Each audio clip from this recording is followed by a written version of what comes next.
अच्छा आप किस तरह से जुड़े हुए हैं आपके बारे में? जी, मेरा नाम शुभम माहेश्वरी है। मैं नौबत बाजा कार्यक्रम से मोनिका मैम के माध्यम से जुड़ा हुआ हूँ।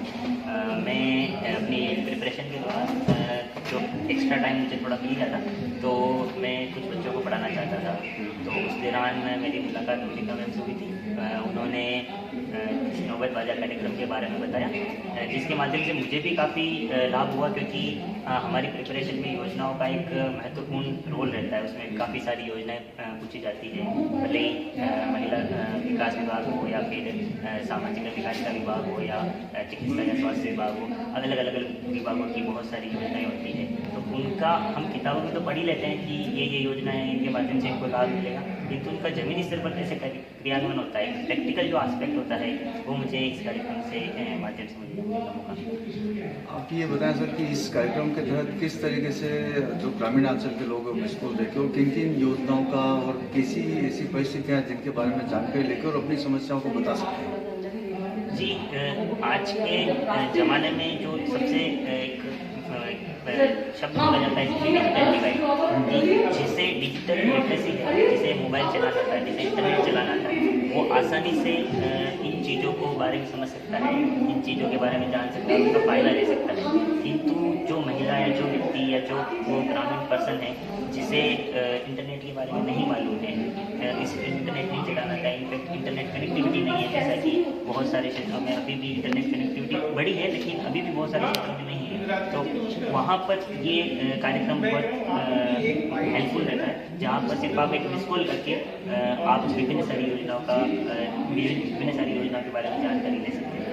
यदि ग्रामीण क्षेत्र के अंदर किसी को कोई परेशानी आती है, किसी योजना का लाभ वो नहीं ले पा रहा है, तो क्या सरकार वहाँ तक अपने कर्मचारियों को पहुँचाती है इसके माध्यम से, और इसका किस तरीके से पता चलता है कि ये धरातल पे एक्टिव है ये योजना?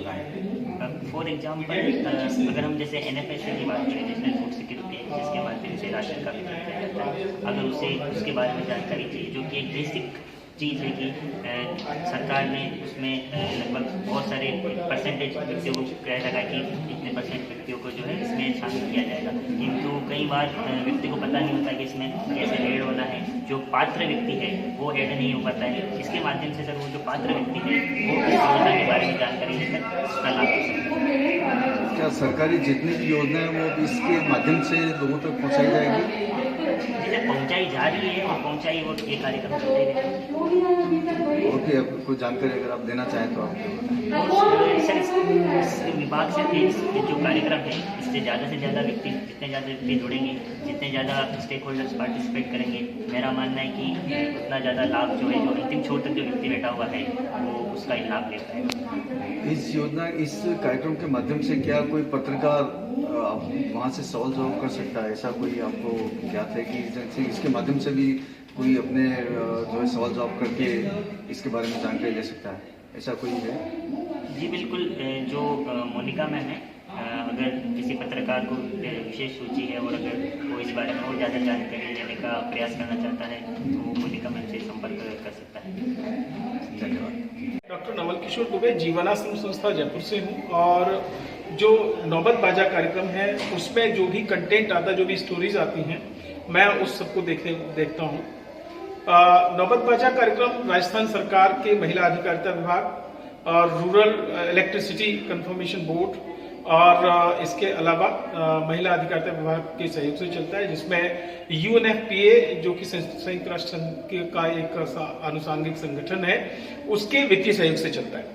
जीवन आश्रम संस्था इसको संचालित कर रही है। नौबत बाजा कार्यक्रम विशेष तौर से राजस्थान के युवाओं को, जिनको सरकारी नौकरियों की दूर दराज में जानकारियां नहीं होती थी, जहां अखबार नहीं पहुंच पा रहे थे, है ना, उन सब को जोड़ने के लिए नौबत बाजा कार्यक्रम में एक सामाजिक बदलाव के तौर पे ये शुरू किया गया, जिसमें महिलाओं के मुद्दे शामिल हैं, जिसमें बाल अधिकार और बच्चों के मुद्दे शामिल हैं।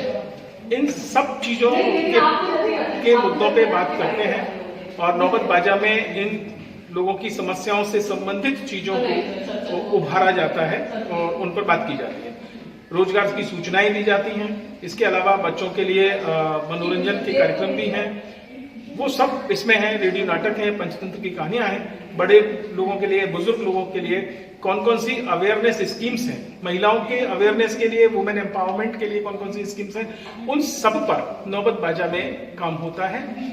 अभी आप उदयपुर के दक्षिणी राजस्थान में हैं, जहाँ पे पहाड़ी इलाका है, यहाँ की जो बस्तियां निवास करती है वो पहाड़ी के एक छोर से दूसरे छोर पे करती है।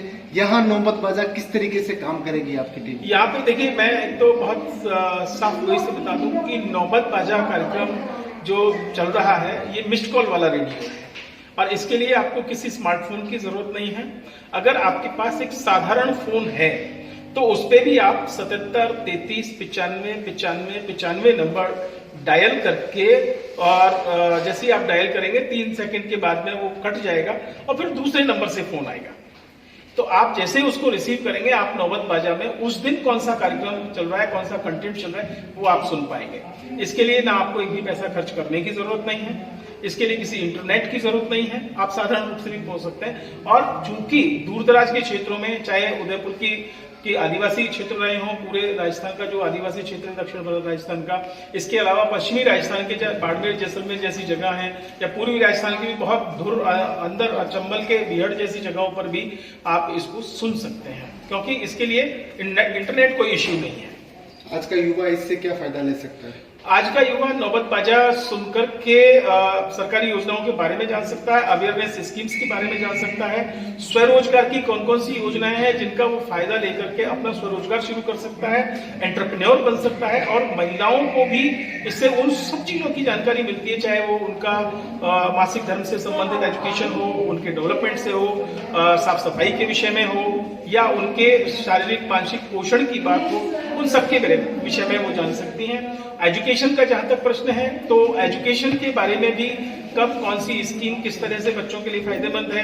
अभी जैसे कोविड काल में जो है ऑनलाइन एजुकेशन का बहुत बड़ा मसला था, है ना, तो उसमें भी नौबत बाजा ने काफी सहयोग किया है और लोगों तक उसको रीच बढ़ाने में काम किया। पिछले 3 सालों में नौबत बाजा ने ऐसे ऐसे उदाहरण पेश किए हैं जो लोग नौबत बाजा सुनकर के अपनी जिंदगी बदल चुके हैं। एक का उदाहरण आपने जो उदयपुर में आपके शुभम माहेश्वरी हैं, जो नौबत बाजा के साथ फील्ड में काम कर रहे थे, स्लम्स में काम कर रहे थे, और नौबत बाजा जब उनसे इंटरव्यू में चीजें पूछी गई कि ये सब कैसे आपको सब पता है स्कीम्स के बारे में, तो उन्होंने कहा कि मैं नौबत बाजा के माध्यम से ही वो ये सब चीजें जान पाया हूँ। तो ये इस तरह से युवाओं को बहुत प्रेरित कर रहा है। ठीक, धन्यवाद जी।